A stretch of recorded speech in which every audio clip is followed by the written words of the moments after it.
Jadi sekali lagi selamat pagi. Hari ini kita mau bicara tentang energi. Nanti kalau misalnya ada sesuatu yang tidak jelas atau ada sesuatu yang ingin ditanyakan, nanti dipotong aja nggak apa-apa, santai aja. Oke, secara umum dulu ya. Secara umum itu energi ya cuma energi aja sih, sesimpel itu. Bagaimana kita fit, bagaimana kita bisa menjalani hidup ini, bagaimana kita bisa beraktivitas. Jadi lebih pada kayak gitu.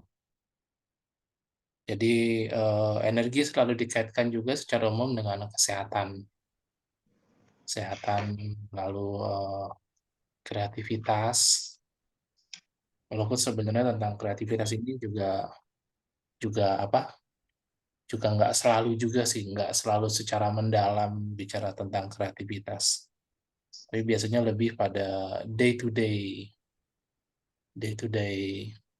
kegiatan lah, kegiatan sehari-hari aja. Tapi sebenarnya kalau ditelaah lebih dalam, energi itu membuka pintu pada banyak hal.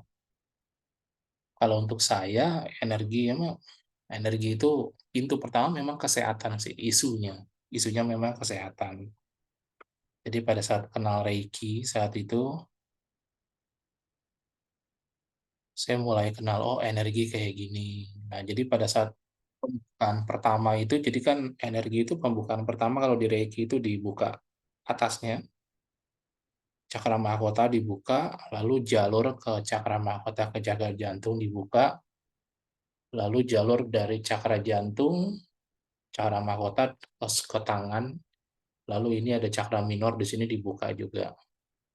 Jadi memang untuk mengalirkan energi. Nah itu, lalu dari Reiki, begitu inisiasi pertama pembukaan itu yang tadi saya bilang dari atas cakra jantung, jalurnya, itu saya nggak bisa tidur tuh. Karena saya seperti kayak ada tidur tapi seperti dalam gelembung, gelembung bening energi, seperti gelembung energi, cuma bening saat itu terasanya sih. Jadi kayak kayak apa? Kayak dalam bubble ya. Jadi kalau main apa tuh sabun itu kan, nah kalau digini-gini kan ada bubble-nya tuh, yang bulat-bulat tuh kayak gitu rasanya. Nah dalam perkembangannya Reiki ternyata berhubungan dengan manifestasi, manifestasi energi. Lalu tangguh kan saat itu kan. Jadi saat itu hari pertama, hari pertama Reiki 1, hari kedua Reiki 2. Hari kedua tuh dibuka lebih lagi. Lalu berkenalan dengan simbol-simbol. Simbol-simbol itu ternyata nantinya saya mengenal itu sebagai sigil. Sigil itu sebenarnya begini, kalau pengertian sederhananya yang saya dapat ya. Kita punya simbol tentang diri kita. Atau kita menyimbolkan diri kita sebagai apa. Nah, itu simbol sigil ya. Nah, tapi sigil itu sifatnya lebih pada bentuk-bentuk bentuk-bentuk tulisan. Tulisannya bukan tulisan A B C D gitu, tapi tulisan gambar. Lalu ternyata dalam perkembangan saya juga tahu bahwa simbol-simbol itu ternyata berkaitan dengan energi tertentu. Jadi kalau di Reiki itu ada beberapa simbol, salah satunya Chokurei. Chokurei itu bisa menarik energi, lalu bisa juga memancarkan energi, membuat perlindungan dan lain-lain. Tapi saat itu tidak terlalu jadi concern saya sebenarnya. Tidak menjadi tidak terlalu menjadi concern saya. Tapi dibanding saya tidak ngapa-ngapain ya, saya lanjut aja terus. Lalu dari tingkat 2 ke tingkat 3. Nah, tingkat 3 itu semua cakra dibuka. 7 cakra utama dibuka, lalu kemudian semakin bisa merasakan energi, tapi tidak tahu cara mengolah energinya. Jadi dari yang pertama biasa aja, energi sih ngikutin perasaan aja kalau yang pertama. Pengen lari, lari misalnya. pengen aktivitas ini, pengen main ini. Nah, itu sementara itu energi mengalir. Tapi kalau dalam Reiki diatur-atur, diatur-atur untuk basic-basicnya aja sih. Tapi pengembangan lebih dalamnya tuh nggak diajarin. Eh, teknik-tekniknya ada, teknik-tekniknya ada, tapi lebih pada ya kita kan pada dasarnya kita nggak punya basic basic apa ya basic kanuragan ya, basic silat lah gitu. Nah, kalau basic silat tuh memang diajarin eh, yang dasar-dasar tuh harus dikuatin dulu gitu. Tapi kalau pas saya Reiki sih enggak sih, nggak terlalu bilang latihan latihan wajibnya ada, tapi ya as usual gitu. Saya nggak pernah latih juga gitu. Jadi belum menjadi satu kesenangan kali ya. Jadi belum menjadi satu kesenangan, belum menjadi satu kebutuhan, belum menjadi satu keinginan gitu. Nah, dari situ akhirnya, tapi nggak apa-apa, lanjut aja terus belajar ini belajar itu. Lalu saya sempat belajar kirak juga. Nah, di kirak itu yang luar biasa tuh, di kirak itu, dan melekat ya, pelajaran-pelajaran itu melekat gitu. Itu yang salah satu kemarin saya bahas tentang sifat energi. Misalnya kita mengalirkan energi nih, mengalirkan energi, mungkin terasanya tuh halus, energinya tuh terasanya halus atau dalam tanda kutip kurang terasa. Tapi kalau dikirap, kita diajarin satu teknik sederhana untuk multiple energi. Jadi outputnya yang digedein gitu. Kalau ini nggak terasa, lalu kita tingkatkan. Aku niatkan mengalirkan energi 10 kali lipat. Nah, ini mulai terasa nih. Lalu diajarin lagi sama dia. Aku niatkan mengalirkan energi ke telapak tangan 100 kali lipat. Nah, ini lebih terasa lagi nih. Sampai tidak terbatas 1 juta kali lipat. Nah, pada saat kita mengeluarkan energi yang sangat besar dengan afirmasi yang sangat sederhana ya. Misalnya kalau saya bilang mengalirkan energi 1 juta kali lipat, itu energinya meledak, meledak karena terlalu kuat gitu. Sementara eh, output ini kan tangan nih, output ini terbatas. Jadi begitu energi 1 juta kali lipat, deng, wah, nah itu kalau dilihat energinya itu luar biasa tuh. Tapi itu baru output energi. Nah, jadi ada perbedaan antara mempelajari input energi dan output energi. Memang baiknya sih beriringan. Baiknya ya, kalau sekarang tuh saya mikirnya baiknya beriringan. Dan baiknya lagi, input energinya harus lebih besar daripada output energinya. Jadi selama kita punya cadangan energi, output energi itu nggak masalah. Nah, sering terjadi belakangnya adalah saya menguatkan outputnya, lalu lantas merasa kayak drain gitu loh, kayak kering gitu. Karena nggak ada energinya, jadi energinya tuh keluar terus buat aktivitas, buat apa, tapi nggak pernah recharge, kayak gitu. Lalu saya juga belajar bahwa recharge yang paling tepat itu bukan membuka cakra, bukan. Cakra itu cuma melancarkannya. Jadi kalau di Reiki itu kita diajarin setiap hari itu kita harus buka cakra mahkota. Nah, kenapa? Cakra mahkota itu membuka sehingga energi bisa masuk, sirkulasi energi terjadi. Energi masuk, ya kalau aktivitas pasti keluar energi. Jadi energi masuk dan keluar itu terjadi. Lalu ketika satu kali saya tidak membuka cakra mahkota pada saat pagi, itu rasanya tuh, tuh kayak gini nih rasanya.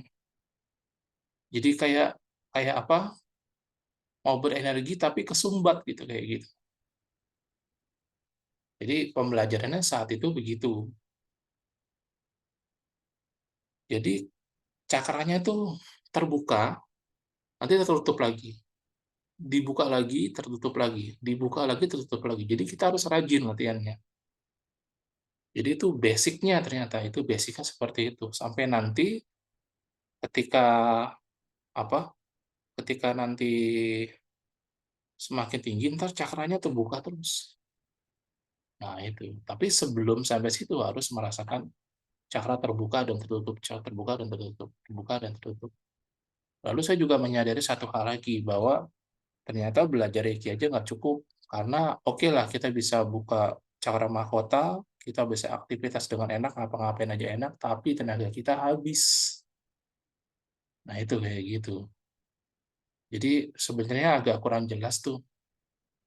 Ada itu yang selalu jadi pertanyaan saya saat itu. Bagaimana bagaimana saya selalu bisa memiliki energi? Bagaimana? Bagaimana supaya saya bisa mengakses energi unlimited? Nah, lalu ternyata ada bentuk satu satu instalan sih sebenarnya, instalan instalan energi, program energi lah disebutnya. Atau dalam bahasa lainnya itu keilmuan. Nah, keilmuan itu yang saya pelajari pertama itu, keilmuan itu mata batin. Mata batin itu yang pertama. Jadi mata batin itu mengkaitkan mengkaitkan dua dua jenis energi, bukan bukan dua jenis energi, dua tempat. Yang pertama mata ketiga di sini, yang kedua mata batin. Mata batin itu di sini, sorry. Ini di sini. Di sini cuma agak ke kiri ya. Nah, itu dari situ. Nah, pada saat itu kita akan terhubung dengan diri kita, diri, diri. Jadi mulai selama ini kan kita mengutak-atik dari tubuh fisik ke tubuh energi. Tubuh fisiknya diutak-atik nih di tubuh energi. Kalau ini nggak langsung ke tubuh energinya, diinstalnya di situ. Jadi tidak melalui tubuh fisiknya. Tapi tubuh fisiknya merasa. Jadi ternyata apapun yang diinstal di tubuh fisik belum tentu mempengaruhi tubuh energi. Tapi apapun yang diinstal ke tubuh energi itu bisa mempengaruhi tubuh fisik. Nah, itu masih mending ya, masih mending maksudnya saya tuh masih dibukakan. Nah, dengan beberapa cabang keilmuan yang tidak dibukakan cakranya, itu saya sebenarnya bingung sih. Tidak dibuka, dibersihkan, tidak dibuka secara permanen ya. Dibersihkan tapi bisa melancarkan energi. Itu agak membingungkan sih. Tapi harus bisa lihat prosesnya, kenapa membingungkan. Karena praktisi-praktisi tetangga sebelah itu tidak tahu, dia tidak tahu, tidak bisa merasa juga, tidak bisa melihat juga input energi dan keluar energi. Jadi mereka cuma mengira-ngira aja, yakin aja gitu, yakin. Itu agak membingungkan sih, agak membingungkan. Nah, jadi setelah melalui beberapa keilmuan, baru kemudian eh, saya tahu, oh ternyata sesuatu yang ditanam pada tubuh fisik dan ditanam tubuh energi itu beda. Lalu kemudian saya berkenalan dengan portal. Portal itu sebenarnya pintu Doraemon. Cuma portal itu terhubung dengan satu entitas tertentu lah gitu. Satu entitas tertentu. Ah, ya. Iya sugesti, jadinya sugesti. Jadi waktu itu contohnya, waktu itu kita di mobil gitu. Lalu ngobrol-ngobrol kan, ngobrol-ngobrol, lalu mereka bilang bahwa prana dengan warna tertentu itu bisa untuk ini, bisa untuk itu. Ini di mobil nih, bicara tentang sugesti tadi ya. Kemudian saya bilang sama mereka, coba deh niatkan untuk mengalirkan prana apa gitu. Saya mau lihat apakah benar warnanya itu apa enggak gitu. Lalu ada seseorang di situ meniatkan untuk mengalirkan prana merah. Lalu saya lihat, iya merah. Tapi masalahnya adalah ternyata tidak semua prana yang keluar itu merah. Maksudnya kan itu kan sesimpel itu aja kan. Dia meniatkan untuk mengalirkan prana merah, lalu yang keluar prana merah. Jadi sebenarnya yang saya lihat itu kebetulan aja. Kebetulan yang dia niatkan dan yang dia keluarkan itu sama. Kenapa? karena dia tidak bisa membuktikan. Dia nggak bisa membuktikan apakah prana yang keluar sesuai dengan apa yang dia ingin. Lalu misalnya ketika dia melakukan pengobatan, pengobatan itu berjalan dengan baik, kurangnya apa, nah itu tidak bisa diketahui. Maka akhirnya jadi sugesti. Sugesti. Nah, itu agak berbahaya sih. Agak berbahaya karena kita tidak tahu ya. Kita tidak tahu dengan sendirinya gitu. Nah, kembali ke portal tadi, portal itu ternyata terhubung secara lebih jauh lagi sih kalau portal. Portal itu terhubung dengan lebih jauh lagi. Tapi karena ini bicara portal ya, karena ini bicara portal, harus lebih hati-hati sih sebenarnya. Jadi saat itu saya juga bingung sebenarnya. Wah, ini ada begitu banyak pilihan portal, dewa-dewi, lalu kemudian ya macam-macam lah gitu. Lalu akhirnya saya nggak berani ambil risiko saat itu. Saya nggak berani ambil risiko. Tapi tetap ambil portal. Gitu. Ambil portal, lalu saya ambil portal KRK. KRK, KRA tuh Kanjeng Ratu Kidul. Itu kan pusat keilmuan orang Jawa. Semuanya mengarah ke selatan. Nah, lalu di satu sisi ketika saya mengambil portal itu, saya seperti merasa mengenal dia, mengenal sosok itu gitu. Terus saya segen, saya jadi segen gitu. Segen bukan bukan segen karena nggak mau kenal, tapi segen karena ternyata dia terlalu sibuk. Dia sibuk sibuk banget gitu dengan segala urusannya. Jadi ternyata memang di dunia gaib ya, di dunia gaib itu ada banyak urusan ternyata bukan bukan hanya manusia doang gitu. Dari situ akhirnya saya nggak begitu utak-atik lagi sih. Jadi sekedar punya aja, nggak didalemin gitu. Lalu akhirnya yang menarik waktu itu saya mengambil satu keilmuan yang berhubungan dengan tiga portal sekaligus. Portalnya itu Archangel. Archangel itu menarik juga sih sebenarnya karena dia kan terhubung dengan tiga entitas. Jadi Michael, Raphael, Gabriel. Michael, Raphael, Gabriel itu tiga malaikat utama. Tapi itu pun ternyata tidak terlalu menarik perhatian saya gitu. Saya itu nggak mendalami hubungan saya dengan mereka, nggak mencoba untuk channeling apa-apa gitu. Padahal ada kesempatannya. Cuman saya dulu ingat itu kan dalam bentuk kalung ya, kalung dengan sigil mereka, dengan nama mereka gitu, identik dengan mereka lah gitu. Itu kalau saya pakai itu saya ngerasa saya kayak dibersihin. Itu khusus ketika portal itu sih. Saya kayak dibersihin, saya ngerasa ya lebih bersih aja gitu. Jadi sekali lagi kalau kembali ke eh, Zoom kemarin ya, jadi ternyata tubuh kita ini penuh dengan kotoran, tubuh fisik terutama ya. Kotoran bisa dibilang penyakit, bisa dibilang darah tidak lancar, syarat tidak pada tempatnya, dan lain-lain gitu. Nah, itu ternyata pengaruh juga, pengaruh ke kesadaran sih sebenarnya yang paling bahaya. Kalau cuma penyakit doang ya, walaupun kalau kita berpenyakit, kesadaran kita turun memang, itu juga harus diakui juga tuh. Lalu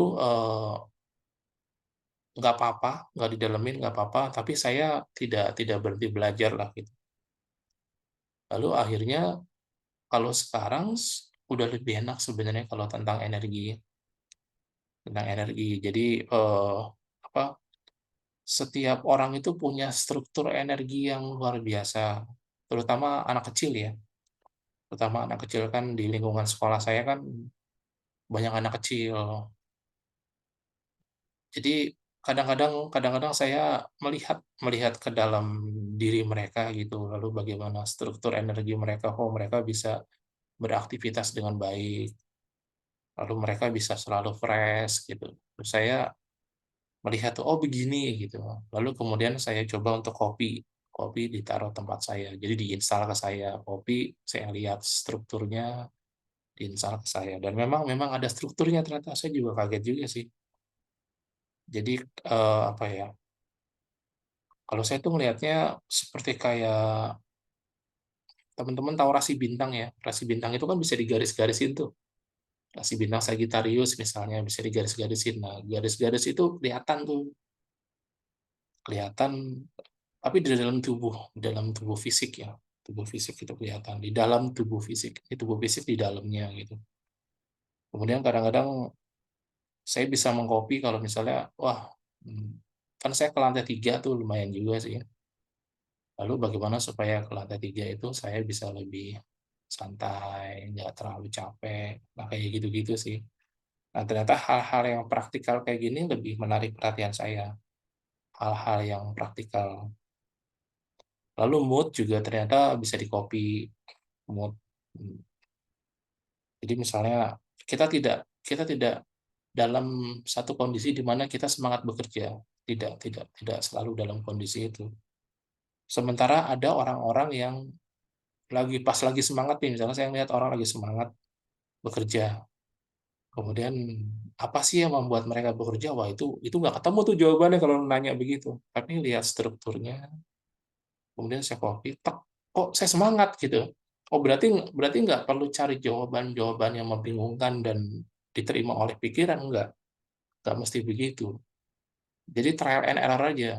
Ada orang semangat naik motor nih, ngebut gitu ya. Lalu lihat struktur energinya, lalu coba copy. Kalau pas, wah ini yang gue butuhin nih, itu saya pakai. Saya itu saya pakai. Jadi akhirnya ya sekali lagi lebih praktikal aja sih, lebih praktikal. Tapi kalau untuk mengcopy kepribadian, itu saya masih belum berani karena menurut saya kurang ajar sih. Jadi itu juga bisa di-copy, misalnya cerdasan, lalu eh, apa kayak hmm, gini ya, teman-teman tahu ya bedanya seksi dan sensual, tahu ya? Kalau seksi itu kan penampilan, kalau sensual itu eh, apa gaya kita, gaya ngomong kita, gaya berdiri kita, nah kayak gitu-gitu tuh ternyata itu juga bisa di-copy sih, itu bisa di-copy juga. Di ruang guru itu ada salah satu yang kayak gitu dan menarik memang dan eh, sexual appeal lah istilahnya gitu. Itu juga bisa bisa di-copy juga ternyata. Cuma karena itu terlalu melekat, itu kan melekat pada orang itu tuh, si Miss A lah namanya gitu, Miss A, melekat pada orang Miss A. Itu nanti kalau saya copy itu ada beberapa kemungkinan sih, ada beberapa kemungkinan ternyata kalau di copy. Kemungkinan pertama, apa yang dia punya itu akan hilang 50%. Jadi ada dampaknya bagi bagi orang itu gitu. Ini juga saya pelajari ketika mulai mengcopy sesuatu yang lebih hanya dari sekedar kopian-kopian struktur energi ya. Lalu kemungkinan kedua dengan kondisi seperti itu, dia bisa oleng, oleng sebentar lah gitu. Karena dia harus nyesuaiin lagi. Iya, dia harus nyesuaiin lagi dan kok tiba-tiba gue ngerasa nggak oke nih, misalnya gitu ya. Misalnya kan dia punya 100% nih, dia oke, lalu tiba-tiba tok hilang 50%. Kok gue ngerasa gue nggak oke gitu. Makanya makanya harus pintar-pintar kalau misalnya saya mau serius sebenarnya harus milih waktunya, timernya. Itu kapan. Nah, timer yang paling sehat itu pada saat tidur. Jadi pada saat tidur nanti bisa di-copy. Cuma itu memerlukan tingkat yang lebih lanjut lagi sih. Karena kan kita butuh akses menembus ruang dan waktu ya. Nah, itu kayak gitu.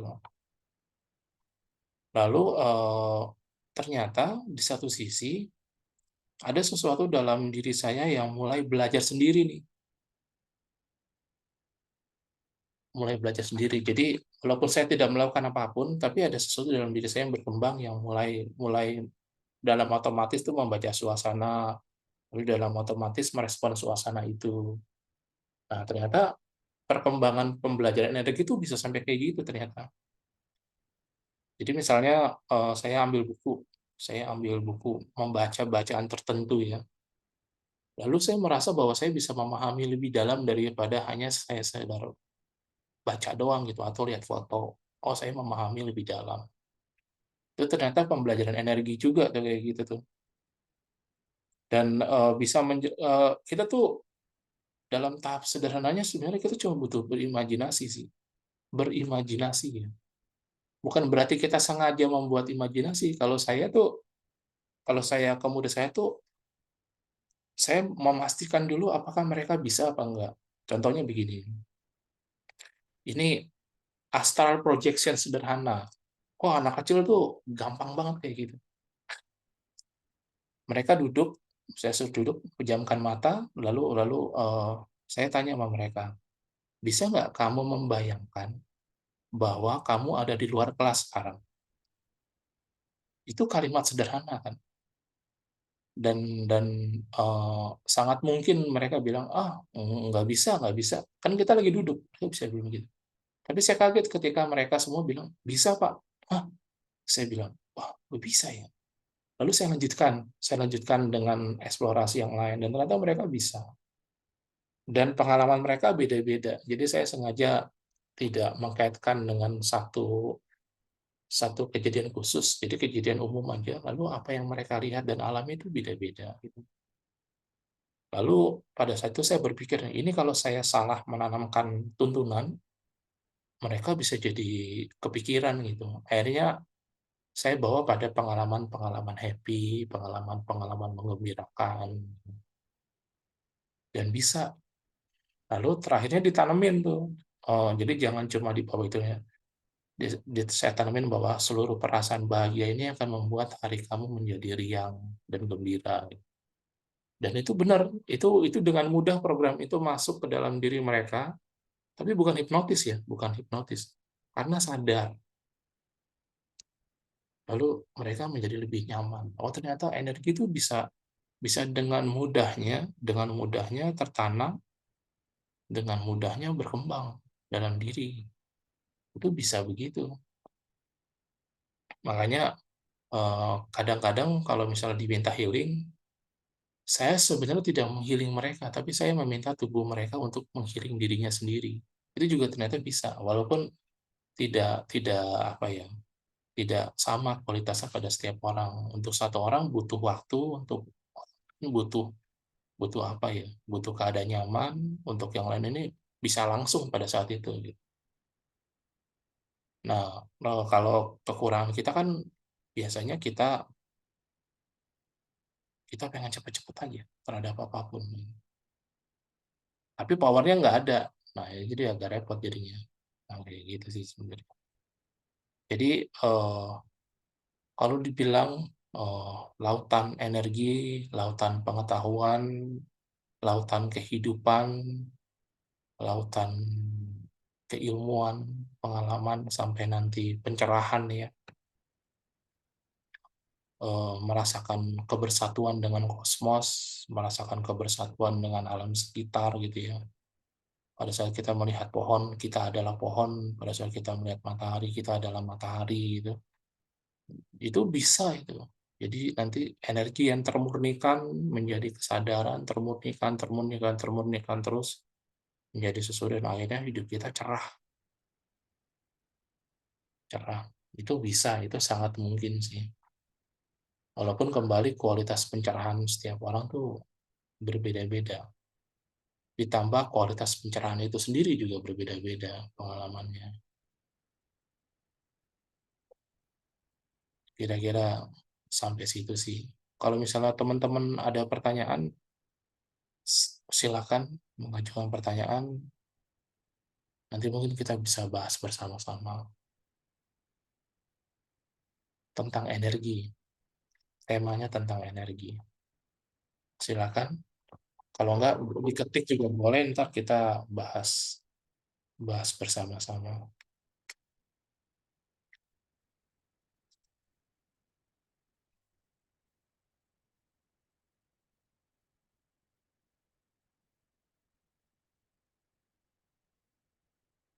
Oh iya, energi itu eh, berhubungan dengan cakra dan aura, iya. Berhubungan dengan lapisan tubuh, iya. Oh, nafas itu prana. Nafas itu prana. Jadi sebenarnya ya, sebenarnya kalau bicara tentang akar kata dan keilmuannya, prana itu nafas, pranayama ya. Prana nafas. Kalau Reiki itu beda lagi. Lalu Kundalini beda lagi. Dia cakupan cakupan apa kekhususannya gitu. Kalau prana nafas. Nah, prana ini memang umum ya, umum. Maksudnya begini, kita mengerti kalau kita bisa bernafas lebih panjang, lalu bisa mengeluarkan nafas lebih panjang. Intinya kita bisa bernapas lebih panjang lah. Itu kita akan dapat kualitas yang lain. Kita akan dapat kualitas yang lebih lah. Ini sesuatu yang berbeda nih. Kita bahas yang pertama dulu ya, nafas. Olah nafas buat olah energi. Yang pertama itu sangat berguna kalau kita punya aktivitas fisik rutin, olahraga. Itu kan dia menekan olahraga tuh sebenarnya cara cara kita untuk menekan menekan jantung supaya bekerja lebih cepat, memaksa lah gitu, memaksa jantung bekerja lebih cepat. Nah, dengan bekerja lebih cepat, hasilnya maksimal. Jadi jantung kita tuh kayak saya nih kalau ngerasain, jadi dia lambat sekali. Di satu sisi baik buat buat ketenangan baik, di sisi lain malas. Di sisi lain. Ah iya. Nah, ini sesuatu yang beda lagi nih. Yang pertama kalau sekarang nafasnya harus lancar dulu. Napasnya harus lancar. Jadi memastikan napasnya jangan berat, enteng, ringan. Itu sih yang harus dipastikan sih. Nanti kalau mau memastikan banyak hal lagi. Jadi kita harus benar-benar ngerasain tuh, rasain nafas, tarik nafas, dihitung ya, dihitung, lalu kemudian dikeluarkan. Nah itu ntar kalau sudah merasa nyaman dengan tarik nafas dan keluar, tarik nafas panjang, ditahan sebentar, sekuatnya keluarkan. Nanti kalau sudah lebih nyaman lagi, antara tarikan nafas, tahan nafas, dan buang nafas itu sama. Itu kalau udah lebih nyaman lagi, nanti ada latihan-latihan berikutnya. Tapi itu aja udah makan waktu sih. Sebenarnya seluruh pembelajaran pengetahuan, itu masalahnya cuma di waktu aja. Masalahnya di waktu. Maksudnya, eh, martial arts itu basicnya aja 5 tahun minimal. Itu basicnya ya. Basicnya 5 tahun. Setidaknya kalau mau jadi itu, kalau dulu ya, dulu pendekar-pendekar itu, mereka tuh bisa makan 20 tahun, 15 tahun itu udah jenius lah. Itu dulu tuh. Mereka pakai nafas, iya. Para pendekar itu senjatanya nafas. Dan terutama mereka mengenal teknik nafas tertentu. Dan teknik-teknik yang terlupakan kalau sekarang sih. Terlupakan. Karena dengan teknik-teknik itu, eh, teknik-teknik itu mereka bisa melompat 2 meter, 3 meter dengan teknik nafas. Nah, itu kalau misalnya teman-teman nonton film, nah sekarang tuh banyak ilmu yang turunnya tuh lewat film-film kartun, pengetahuan-pengetahuan lama. Sepertinya mereka pada saat mereka pembuat itu disusupi kayaknya oleh oleh apa? Oleh channeling entitas-entitas tertentu. Nah, ini juga eh, mungkin teman-teman entah tahu entah enggak ya. Semaksimal guru fisik mengajar kita, sorry ya, ini bahasanya agak aneh. Semaksimal guru fisik mengajar kita, itu masih belum ada apa-apanya dengan guru non fisik. Jadi guru-guru non fisik itu mereka tuh mengajarkan kalau kita bisa channeling ke mereka, oh ilmu-ilmu yang terlupakan, ilmu-ilmu yang terlupakan. Salah satunya yaitu tentang prana itu. Prana yang dibuka itu, wah, itu maaf ya, itu cuma cari uang aja itu cuma cari uang. Yang ilmu-ilmu sebenarnya tuh nggak diajarin. Nah, ini nanti kita bahas satu-satu dulu. Lalu membangkitkan energi secara maksimal itu agak keras. Jadi dibuka salah satu latihan itu salah satu latihannya. Salah satu latihannya tuh itu. Lalu dipompa, dipompa, dipompa, pompa, pompa, pompa. Lalu kita juga harus membiarkan diri kita. Kadang-kadang kalau kayak di dalam wah itu kita pengen bergerak gitu kadang-kadang. Terus diikutin. Terus diikutin. Kalau di latihannya Master Osho itu dynamic meditation namanya. Kalau di Indonesia itu latihan-latihan yang disebut itu begitu tuh intinya. Jadi kita harus mengalami mengalami dalam tanda kutip kalau dalam bahasa Indonesia kita ya, kesurupan. Cuma bukan entitas luar masuk ke dalam diri kita, bukan.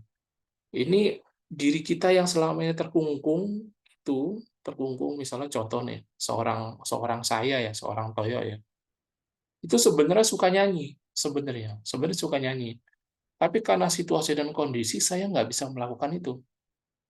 Nah pada saat itu harus harus dikeluarin tuh semua itu dikeluarin. Jadi adanya sama dengan kesurupan. Kesurupan itu kan artinya bertindak tidak normal lah gitu. Bukan bukan berarti kesurupan dalam arti disusupi oleh makhluk-makhluk tertentu, enggak, bukan kayak gitu maksud. Justru kita itu menyimpan begitu banyak potensi yang kita tahan, itu harus dikeluarin. Nah, kalau sudah bisa begitu, muaranya nih, muaranya. Kalau aku pengen makan pisang, aku cari pisangnya. Nah, kita tidak cukup cukup keberanian buat melakukan itu. Jadi, I do what I do, lalu I walk where the way I love to go. Kayak gitu. Jadi ntar lebih original. Nah, dari situ ntar terbuka tuh. Terbuka yang misal ketik ini. Terbuka untuk apa ini? Membangkitkan energi secara maksimal. Apa sih membangkitkan energi secara maksimal? Adalah to be where we are. Menjadi diri kita sendiri. Itu maksimal tuh di situ. Kalau selama ini kita tidak menjadi diri kita sendiri, kita nggak maksimal. Kalau apalagi kalau selama ini kita menjadi orang lain. Aku sebenarnya tidak suka melakukan ini, tapi karena sesuatu hal atau for the money, I'll do it. Misalnya kayak gitu. Tapi sebenarnya bukan nih, ini bukan sesuatu yang aku suka ya, aku cintai enggak kayak gitu. Nah, dengan begitu bagaimana kita bisa maksimal? Nggak bisa. Itu baru dari sisi fisik, dari sisi energi lebih itu lagi entar. Kalau dari sisi energi itu, kalau misalnya sudah peka ya, itu kita bertemu dengan seseorang aja beda kok. Wah, ada orang yang kalau kita ketemu dia tuh energi kita kayak keisep, aduh, enak banget. Tapi ada orang-orang yang kalau kita ketemu tuh energi dia kayak ngisi kita, jadi kita lebih hidup gitu. Nah itu kayak gitu. Di suasana tertentu kita bisa merasa, oh tempat ini, suasana ini, lingkungan ini ada kehidupan. Kita datang ke tempat, waduh lingkungan ini ada banyak kematian. Nah itu kayak gitu. Itu tubuh energi itu yang bermain, tubuh energi. Nah kalau udah sampai situ, wah itu ya harus rajin-rajin berdoa semoga semua makhluk bahagia karena kita ingin membahagiakan semuanya, kita ingin menaikkan energi semuanya. Jadi kita nanti kalau sudah sampai pada tahap itu bagaimana kita mau mengembangkan diri kita menjadi berkat buat orang lain secara real ya, secara real menjadi berkat buat orang lain. Itu kata-kata yang kita dengar gitu, jadilah eh, garam dan terang. Itu cuma teori itu. Itu pada kenyataannya kita nggak mau jadi itu. Karena kalau kita mau jadi garam dan terang, itu kita harus banyak memberi daripada menerima. Itu bukan bukan kita secara umum itu. Tapi hanya dengan memberi kita mendapat. Itu masalahnya. Hanya dengan menyalurkan energi kita akan menerima energi. Hanya dengan itu. Makanya kalau mendoakan banyak orang, itu nanti kita kalau punya penyakit aja hilang itu penyakitnya. Jadi jangan disangka bahwa kalau kita sedang ada dalam keadaan negatif, kita mendoakan orang lain dapat negatif. Enggak kayak gitu. Tergantung apa ketulusan hati kita. Ini satu sisi yang lain nih. Ini kita negatif nih. Ini kita negatif. Kita negatif ya. Lalu ketulusan itu satu energi yang lain itu. Satu energi yang lain. Entah dari atas, entah dari mana-mana itu. Atau mungkin dalam diri kita cuma ketutup. Kenapa? Karena yang bikin kita negatif diri kita. Itu. Jadi sebenarnya kita mengkungkung nih, kita mengurung sesuatu yang positif dalam diri kita, membebaskan sesuatu yang negatif. Kayak makan lah gitu. Itu kalau kita sadar ya, kalau kita sadar, kita tidak akan membebani diri kita dengan penyakit, dengan dengan begitu banyak hal gitu. Kalau kita sadar, itu akan kelihatan itu akan kelihatan. Kalau ngomong ini saya sebenarnya agak malu sih, karena mostly ya, enlightenment itu nggak gemuk, mostly. Oh itu kalau yang ada enlightenment gemuk itu jarang-jarang sekali. Nah itu kayak gitu. Tapi saya yakin pelan-pelan sih, pelan-pelan. Mungkin saya masih belum bisa, cuma saya nggak berhenti eksplorasi terus saja, karena saya yakin ntar saya bisa kok, saya bisa. Nah, energi yang maksimal adalah energi yang akan membuat kita lebih hidup, lebih bahagia, lebih nyaman, lebih damai. Itu energi yang maksimal. Dan sebenarnya ketika kamu mengatakan ini, kamu tahu caranya sebenarnya. Cuma kamu belum tentu bisa melaksanakan itu. Kamu belum tentu bisa membangkitkan energi badan secara maksimal, belum tentu. Karena pada saat harusnya bangun pun belum tentu bangun kita. Pada saat lapar pun belum tentu makan. Pada saat kenyang pun belum tentu berhenti. Nah itu kayak gitu. Jadi sebenarnya kita kita seperti seperti di apa ada dalam suasana di mana kita semakin semakin apa kasarnya ya, semakin busuk, semakin beracun gitu. Padahal siapa yang memberikan racun kepada diri kita? Siapa yang membusukkan diri kita? Kita sendiri. Nah, itu. Makanya yang paling mudah adalah interaksi energi. Interaksi energi itu paling mudah tuh. Jadi bagaimana cara membuat hidup kita positif? Kita harus banyak ketemu orang yang positif. Harus banyak. Itu kita kita ketemu nih dengan orang yang positif, kita dekat aja, kita terpapar energinya. Kita kena energinya dia karena energi dia lebih positif. Energi kita lebih negatif, terpapar. Nah, tergantung kalau misalnya energinya seimbang, positifnya 50, negatifnya 50, wah itu saling saling merebut itu. Saling merebut energinya. Tapi kalau positif 100, negatif 50, ini yang ini terapa? Healing dia. Yang 50 ini healing jadi naik nanti. Nah, itu kayak gitu. Ketemu dengan situasi positif, ketemu dengan oh, lingkungan yang positif, orang-orang positif, lingkungan positif, bacaan-bacaan positif, gambar-gambar positif. Ini kayak gini nih saya di ruangan kayak AC nyaman kan. Kalau di luar mungkin saya nggak bisa bicara seenak ini karena nggak tahan, tubuh fisik ini nggak tahan gitu. Dan selalu ingat sumber energi di dunia ini uang. Sumber energinya tuh uang. Jadi yakinkan, ini percaya tidak percaya sih ya, Dompet itu tidak boleh kosong dan tidak dilihat nominalnya, tapi dilihat isinya. Jadi dibanding dibanding ini boleh dicoba. Dibanding teman-teman punya 100.000 satu, 100.000 satu ya di dompet ya. Tukarkan itu dengan 2.000. Jadi isinya 2.000-an, cuma 100.000 gitu. Itu energinya lebih kuat itu. Itu energinya lebih kuat. Dan usahakan ada beberapa beberapa uang yang tidak kita pakai, usahakan. Semakin banyak uang yang tidak kita pakai, maksudnya uangnya ada, tapi kita pakai cashless atau ya kalaupun dipakai diganti gitu. Misalnya ada 100 lembar nih, nominalnya bebas, kita ambil 3, kita ganti lagi 3. Diambil 4, kita ganti lagi 4 langsung. Makanya opsi saya tadi 2.000-an.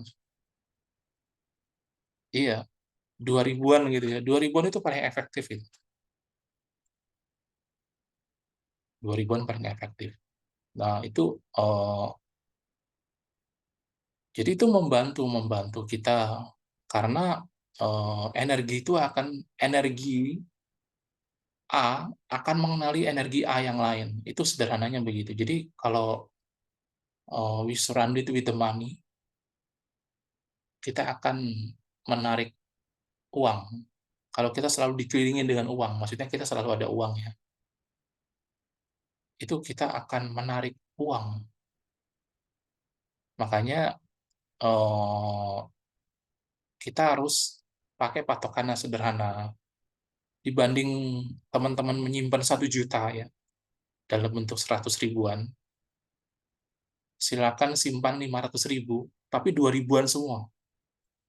Itu energinya lebih besar. Itu kalau kita simpan di rumah, itu akan menarik energi ke rumah. Kita simpan di dompet akan menarik energi dari dompet yang otomatis menyentuh kita gitu.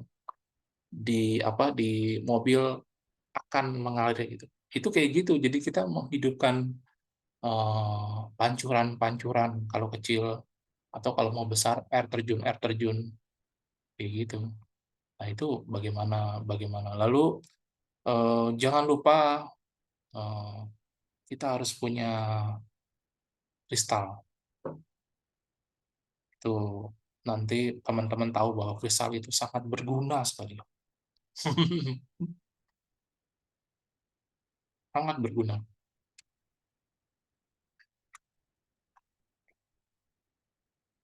Terutama jenis-jenis kristal untuk umum nih ya, untuk keberuntungan umum general itu clear, clear quartz. Itu untuk umum. Kalau Tiger Eye itu terlalu tajam. Citrine terlalu tajam. Tapi kalau kristal quartz itu dia tuh kayak pemelihara gitu. Cari kristal yang donat, donat, donat itu maksudnya bundar, lalu tengahnya ada bolong gitu. Makanya kristal donat, tapi yang asli ya, jadiin kalung atau eh, mungkin agak aneh, mungkin agak aneh. Baik juga menurut saya setiap tas kita itu ada kristalnya, itu baik juga. Meja kerja ada kristalnya. Semakin banyak kristal itu menurut saya semakin baik. Up, combong. Ya bisa juga. Jadi seseorang wits ya, wits itu apa ya? Ya praktisi lah kalau dalam bahasa Indonesia. Tidak mungkin tidak mengenal kristal dan tidak mungkin tidak praktikal dengan kristal. Iya, itu nggak apa-apa itu. Tapi jangan lupa, oh, seperti juga rumah harus dibersihkan, kristal harus dibersihkan. Caranya gimana? Letakkan dia dalam air mengalir, jadi pancuran, biarkan dia kena air. Atau direndam, direndam dengan air garam. Air garam paling mudah sih. Ambil aja di gelas gini ya, gelas. Oh, soalnya kan gede banget. gelas, taruh aja garam, garam laut tapi garam laut atau garam lah, misalnya di situ aja, taruh situ 15 menit, lalu ntar dicuci, bisa dipakai lagi. Itu kalau kita doa ya, kalau kita doa, ada kristalnya, kristalnya itu akan menyerap energi doa kita dan membooster energi doanya. Jadi pada saat kita doa tuh, ini misalnya begini nih, ini kalau secara ini ya, doa, tengus, tengus, itu kalau kita meditasi juga, kalau kita meditasi, ini kita nih, meditasi, ada kristal gitu ya, energi kita 10, lalu dia menyebar menjadi 100, energi pantulannya itu akan membuat kita menjadi lebih terisi energi. Jadi nanti energi kita naik itu pasti nggak 10, lalu jadi 20, jadi 25, jadi 30, energi kita sendiri. Nah, itu akan semakin memultipel lagi energinya. Nah, kalau dulu ya, dulu ini peradaban yang terlupakan sebenarnya. Satu kampung ya, sebut aja kampung lah. Satu kampung itu punya tugu kristal. Untuk apa tugu kristal itu? Untuk membantu mengatur cuaca. Jadi misalnya cuacanya hujan terus, khusus di daerah itu seimbang. Jadi di daerah itu tidak terlalu panas, tidak terlalu dingin, subur, aman, tentram, damai. Itu karena tower kristalnya itu. Tapi towernya mungkin teman-teman nggak membayangkan seberapa gede itu, gede banget, gede banget. Jadi kayak semacam tugu lah gitu, tugu, cuma kristal. Dan mereka umum tuh umum, masyarakat saat itu tuh umum untuk memiliki kristal-kristal secara pribadi yang mereka bawa, kristal-kristal yang booster booster magic, kristal-kristal healing tuh mereka punya tuh koleksi-koleksi kristal yang memang mereka pakai dalam sehari-hari. Itu di peradaban itu, peradaban yang hilang sekarang. Nah, itu bisa jadi kalau saya lihat lebih dalam ya, itu bisa jadi kristal-kristal yang ditemukan itu adalah kristal mereka. Makanya udah jadi itu kristalnya. Kristal itu udah jadi bentuknya gitu. Udah jadi peninggalan mereka. Kayak gitu.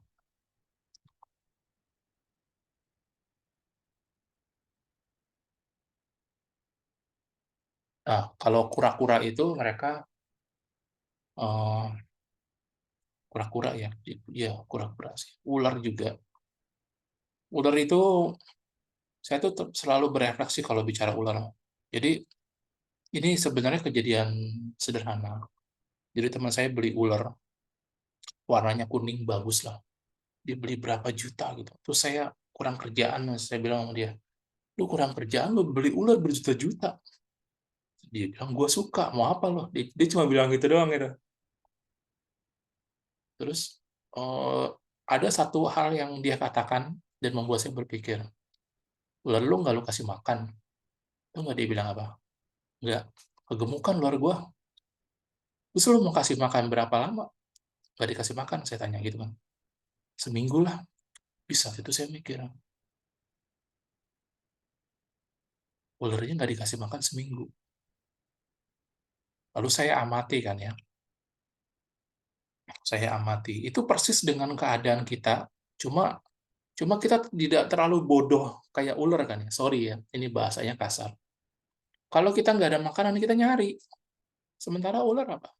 Enggak, dia enggak. Yang ular lakukan ketika tidak ada makan adalah dia survive. Survive, tapi tidak mencari makanan. Ya, selain karena nggak ada ya. Jadi kan ularnya teman saya itu dimasukin ke dalam satu toples plastik gitu.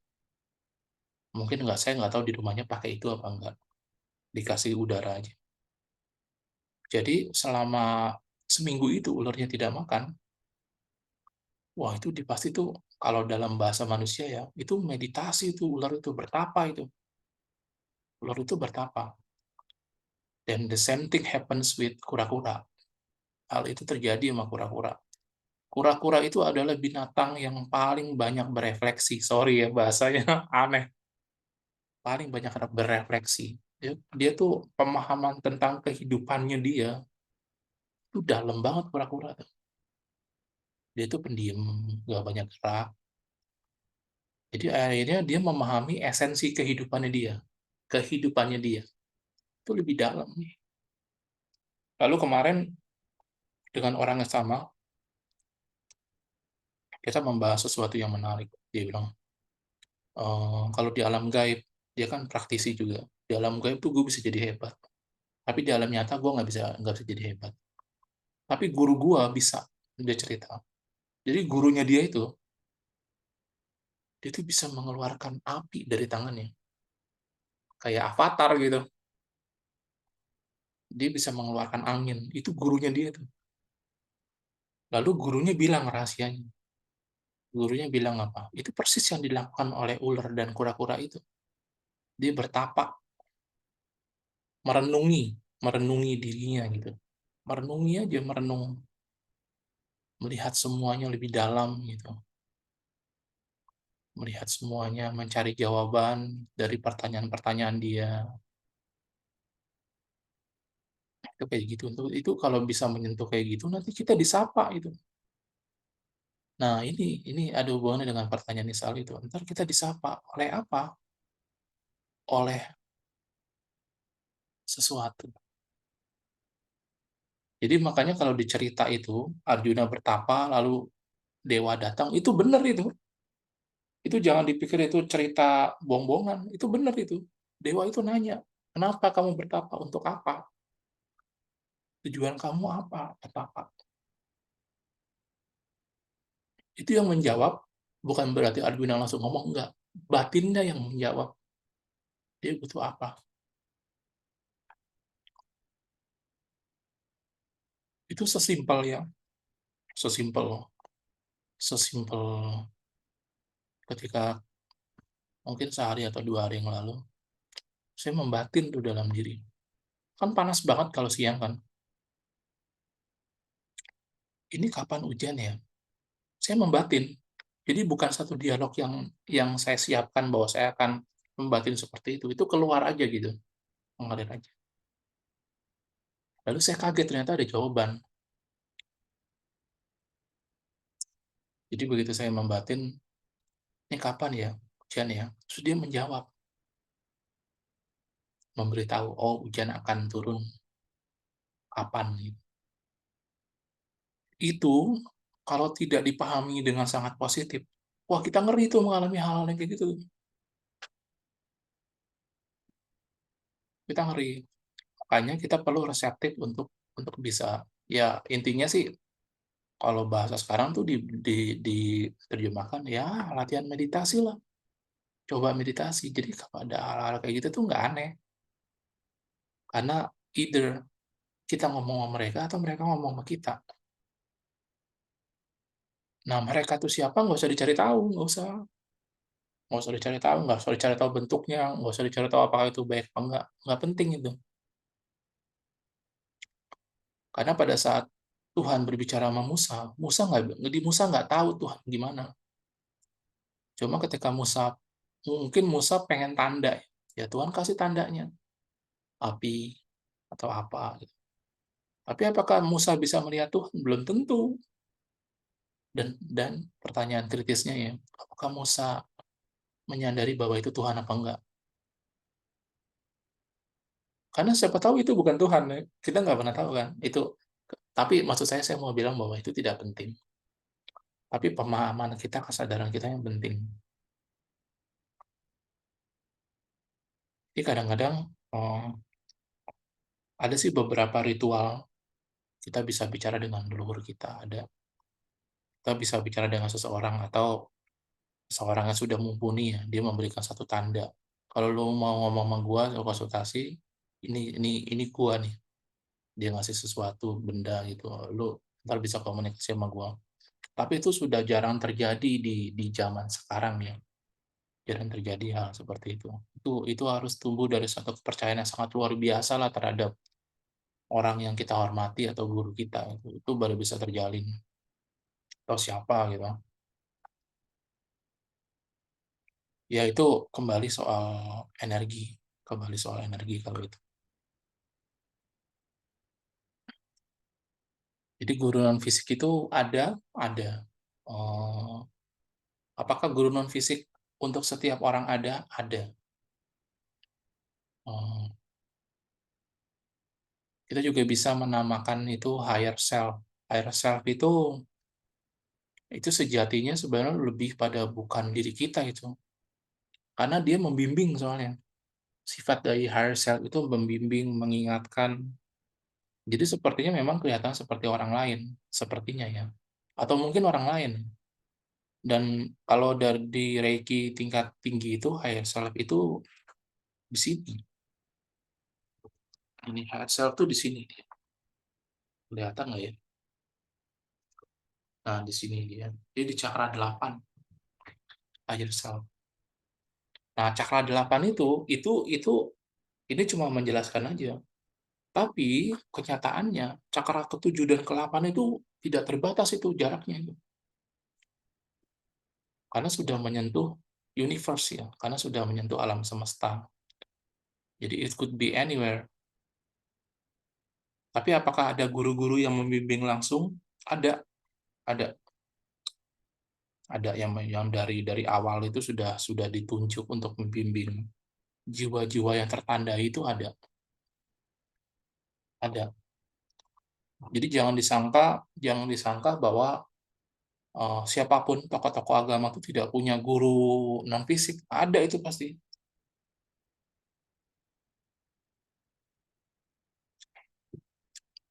Atau setidaknya gini dengan bahasa yang lain. Dari mana kata-kata hikmat itu bisa datang dari guru-guru yang bijak? Ada yang bilang dari dalam dirinya sendiri. Itu kalau ditelusuri ya, itu dia pasti belajar secara batin. Jadi pembelajaran secara batin itu beda dengan pembelajaran secara fisik. Kalau fisik, kita punya batas, batas kemampuan juga termasuk pada waktu ya. Untuk mengerti satu pelajaran matematika, kita tuh butuh seminggu misalnya. Tapi kalau kita pembelajaran secara batin, itu seketika juga langsung bisa ngerti. Gantung ya belajarnya apa. Atau setidaknya kita sudah pada jalan lah, jalan pengertian itu, pada jalan. Agak susah ngomongnya, tapi pada intinya kalau yang belajar fisik sama yang belajar batin itu beda. Batin itu sudah lebih siap belajar sebenarnya. Dan eh, sederhananya gini aja, kenapa sampai sekarang saya masih jadi guru? Karena ada hal-hal yang harus saya pelajari, masih. Saya ini perlu banyak belajar, belajar tentang kesabaran mungkin, tentang pengertian, tentang penghormatan, belajar mengerti apa. Kalau saya sudah selesai belajar, itu selesai itu. Karir saya selesai. Itu kalau semua sudah belajar, hidup kita selesai.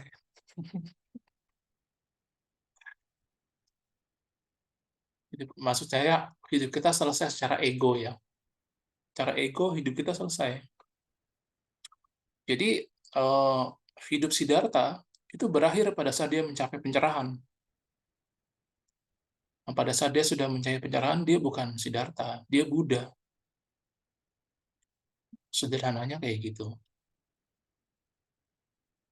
Lalu apakah Yesus mengalami pencerahan? Iya. Kapan? Oh, itu cari sendiri ya. Tapi ada kata kuncinya sebenarnya di Bible. Itu ada kuncinya ketika Yesus mencapai pencerahan, itu ada kuncinya. Itu berhubungan dengan ya the lost years of Jesus.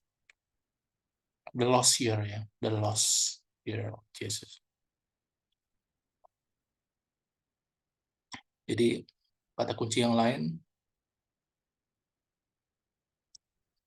dari Yesus menjadi Kristus. Dari Yesus menjadi Kristus. Kalau Paulus, dari Saulus menjadi Paulus. Nah, itu pencerahannya di situ tuh, cerahannya.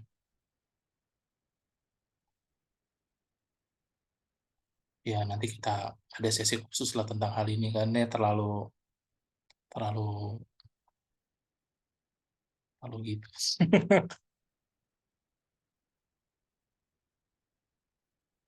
Nah, ya, orang Chinese itu pamali kalau dompetnya kosong.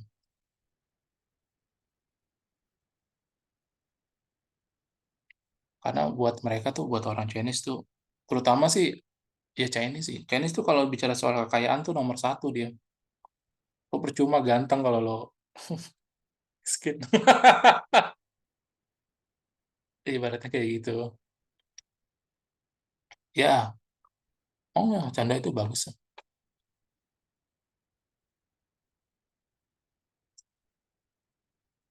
Enggak, enggak kok.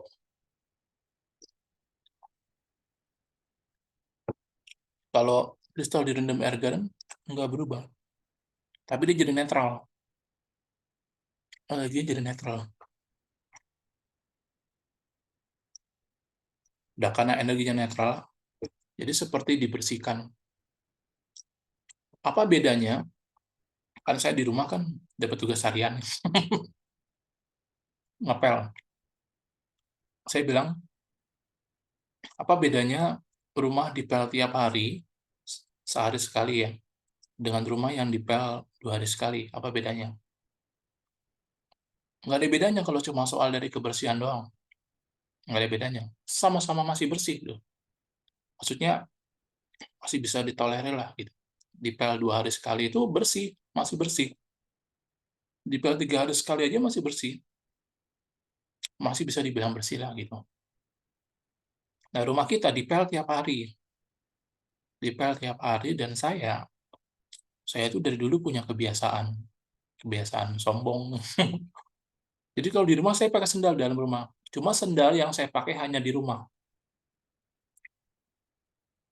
Lalu kalau dipikir-pikir, apa bedanya antara dipel dan nggak dipel? Kan saya pakai sendal. Tapi saya menyadari ada bedanya. Apa bedanya? Yaitu bedanya tuh kalau nggak dipel ya, itu nggak biasa. Ini agak aneh sih emang bahasanya. Tapi kalau sering dipel itu biasa. Nah, kita butuh tuh, oh, istri saya tuh, dia kalau rumah nggak dipel tuh tensinya naik. Kalau saya sih biasa, saya biasa. Cuma istri saya tensinya naik kalau rumah nggak dipel. Kalau rumah dipel tiap hari, tensinya nol. Maksudnya netral aja gitu. Itu berpengaruh pada banyak hal sih. Jadi bukan hanya bicara soal kebersihan. Ah, buat saya sih nggak ada bedanya itu kalau buat saya. Kan saya pakai sendal. Kalau sendal saya kotor, baru itu ada pengaruhnya buat saya. Tapi kalau lantai kotor apa enggak, itu nggak pengaruh. Nah, jadi kayak gitu. Hmm. Nah, sesuatu yang biasa ya, yang netral itu, nol itu sangat mungkin ada miracle di situ. Itu sangat mungkin ada miracle. Makanya kalau kita bisa membuat diri kita nol, emosi misalnya, emosi kita tuh nol gitu ya, tidak beremosi, tapi juga tidak apatis gitu, nol maksudnya. Nol itu tidak positif, tidak negatif, nol deh. Energi kita juga kalau bisa dibikin begitu. Kalau energi kita terlalu bung bung bung bung, oh itu bahaya itu. Kalau bisa kita tahu caranya membuat energi kita jadi nol. Bukan berarti nggak ada, bukan. Bukan nggak ada. Jadi bagaimana kita mengkamuflase, jadi orang lihatnya biasa gitu ya. Orang lihat kita biasa, cuma padahal kita sakti, kita tahu kita sakti, cuma kita pengen orang lain nggak menyadari lah, intinya gitu. Orang lain tidak menyadari bahwa kita sakti, orang lain tidak menyadari kita hebat. Kita perlu tahu caranya gimana tuh. Nah, jadi pada saat kita begitu, kita akan tambah hebat tanpa mengganggu sekitar kita, mengganggu siapapun yang kita temui. Jadi yang tahu kita hebat kita aja. Jadi kayak berlian gitu. Kita kan nggak pengen orang tahu kita punya berlian. Kalau orang lain sampai tahu, bahaya tuh. Jangan sampai orang tahu kita punya banyak emas. Jangan sampai gitu. Tapi kita boleh tahu, kita secara pribadi ya. Itu analoginya kayak gitu. Energi juga begitu. Jadi eh, meditasi aja terus, berlatih terus, berbuat baik terus, atau apalah namanya gitu. Pokoknya kita jangan mensia-siakan hidup kita lah. Nanti kita akan tahu kita akan makin hebat, kita akan makin hebat, kita akan makin manfaat gitu ya. Menjadi manfaat itu bukan berarti ada perubahan menjadi lebih baik, enggak, enggak. Orang itu bisa berubah seketika kok, kalau sudah waktunya ya. Kalau enggak, ya nggak apa-apa. Kalau orang lain nggak berubah, jangan jangan sedih gitu. Tapi kalau kita nggak berubah, sedih. Jadi patokannya ke diri aja, patokannya ke diri terus. Jadi tidak tidak tidak melulu bahwa kita harus membanggakan orang lain atau membuat bangga gitu, enggak harus gitu. Tapi kita harus membanggakan diri sendiri ya. Dari diri kita ke diri, dari kita diri kita ke diri. Itu dalam hal energi juga begitu.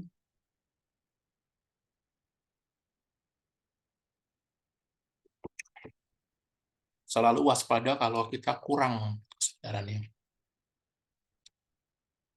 Selalu waspada kalau kita kehilangan kontrol. Selalu waspada kalau kita kekurangan uang.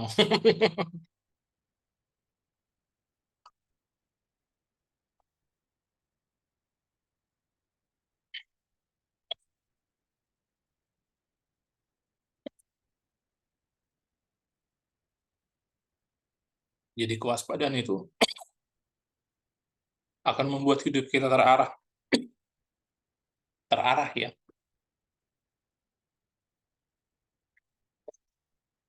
Dan kadang-kadang waktu penting kita adalah ketika kita beristirahat. Itu waktu penting kita tuh. Karena kadang kita harus sangat efektif ketika kita beristirahat. Eh,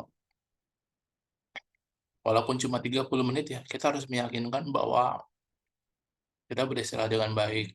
Lalu seluruh otak kita, semua bagian tubuh kita tuh baik gitu. Dalam bahasa sederhananya, itu disebut prayer time. Emang kelihatannya nggak nyambung sih. Tapi justru pada saat prayer itu, kita memaksimalkan seluruh kemampuan kita pada suasana yang sangat hikmat. Prayer time. Itu saat-saat hikmat itu. Saat-saat hikmat itu apa? Saat-saat hikmat adalah ketika kita menghadap Tuhan,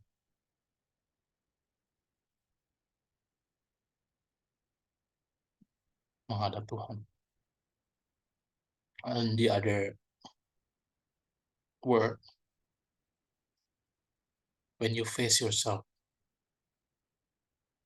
itu the other word ya, kata lainnya tuh itu. So it is just between you and yourself. Itu, itu saat-saat hikmat itu, saat-saat hikmat. Nanti sampai sampai kalau udah sampai pencerahan ya, wah itu bahasanya bisa ngeri banget tuh. Bahasanya itu bisa ngeri banget. Tapi kira-kira mungkin bahasa yang bisa saya jangkau ya. Ya, biar bahasa yang bisa saya jangkau tuh when God meets God. Kira-kira begitu. Saya nggak berani membahas ini lebih dalam. Takut kualat saya.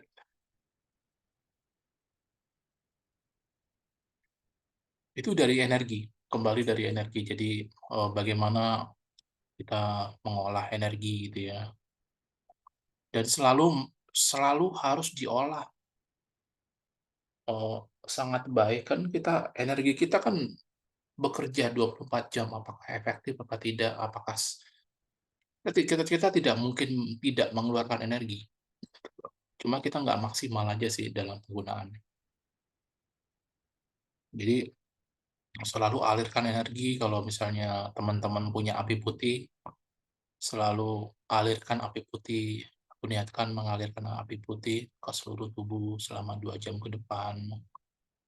Kalau punya Reiki juga begitu, aku niatkan mengalirkan. Kalau Reiki saya punya rumusan yang udah bagus kalau Reiki. Kalau api putih saya lebih sederhana rumusannya. Kalau Reiki itu saya rumusannya begini, aku niatkan mengalirkan Reiki ke seluruh tubuhku, dari ujung kepala sampai ujung kaki, pada tubuh bagian depan dan pada tubuh bagian belakang selama 2 jam ke depan. Oh itu kalau sudah terbiasa ya, itu langsung tuh, deng, selama 2 jam ke depan. Kalau sudah terbiasa itu. Intinya sih sebenarnya kebiasaan sih. Teman-teman tahu kan gerakan Reiki ya? Sorry, gerakan Tai Chi ya. Gerakan Tai Chi itu cuma begini doang.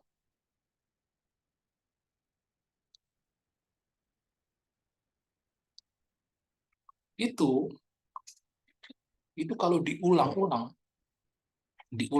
sampai beberapa ribu kali, rasa kita begini nanti, chi, chi-nya tuh terasa, chi, chi-nya tuh terasa. Nah, kepekaan energi itu sangat penting dalam dalam hidup spiritual. Jadi ketika kita bisa merasa chi, ini saya cuma ngomong sekali nih, mudah-mudahan teman-teman ngerti ya. We live in the ocean of chi. Itu.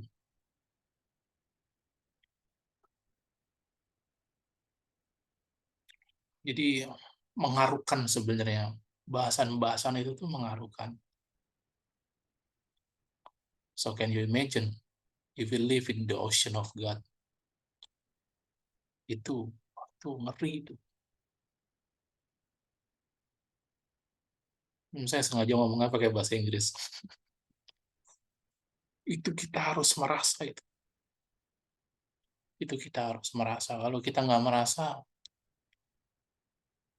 apa apa poinnya kita hidup di dunia? Kayak gitu tuh. Itu hanya dari kata sederhana itu energi.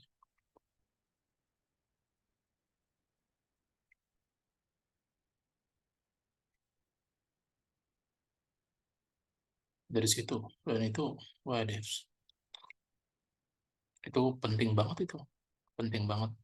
Makanya kalau kita cuma hidup biasa-biasa aja, lalu kita mengeluh, kita tua, kita sakit, kita meninggal nanti, lalu kalau meninggal pun masih mengeluh, waduh, ya janganlah, jangan. Itu gunanya ternyata saya belajar terus tuh kayak gitu tuh untuk sampai pada titik poin itu. Dan apakah saya sudah mencapainya sekarang?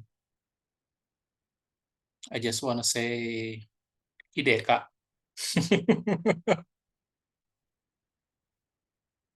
Nah itu kayak gitu.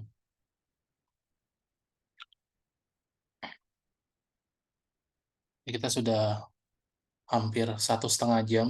Apakah mau kita akhiri atau kita ingin membahas lebih jauh lagi? Bagaimana? Hampir 1,5 jam nih kita udah ngomong.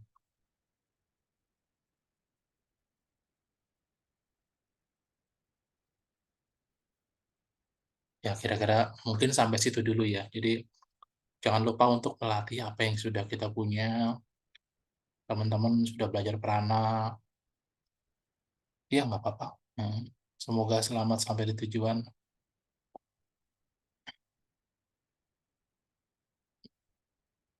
Sama-sama ya. Nanti bisa ditonton lagi kok. Saya juga kadang-kadang nonton video saya sendiri. Nonton si botak. Dan belajar juga. Saya juga belajar dari video-video ini. Oke, terima kasih semuanya. Selamat menjalani hari ini. Namaste, terima kasih semuanya. Semoga hidup kita semakin bermanfaat ya. Terima kasih. Oke, terima kasih Mas.